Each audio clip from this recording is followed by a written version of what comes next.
How to delete unused media in DaVinci Resolve. To begin, I added some media to the media pool and I used some of them in my timeline. Extend the size of media pool panel. Click on this button to see the list view. Right-click on one of the columns and check the usage property. Now click on the usage column to sort the clips based on this parameter. The clips with usage 0 are the clips that are not used. Click on the three dots button and choose Update Usage for entire project. Click on the three dots button again and choose Remove Unused Clips. Now let's make a smart bin that automatically finds the clips with usage 0. Click on the three dots button again and make sure Smart Bins is enabled. Right-click on the Smart Bins area and choose Add Smart Bin. Give it a name, and from drop-downs choose Usage is greater than 0.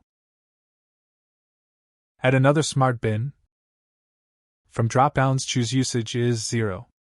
This Smart Bin filters all the clips with usage 0 including timelines. To not include timelines, click on this plus button to add another condition. From drop-downs choose Clip Type is not timeline.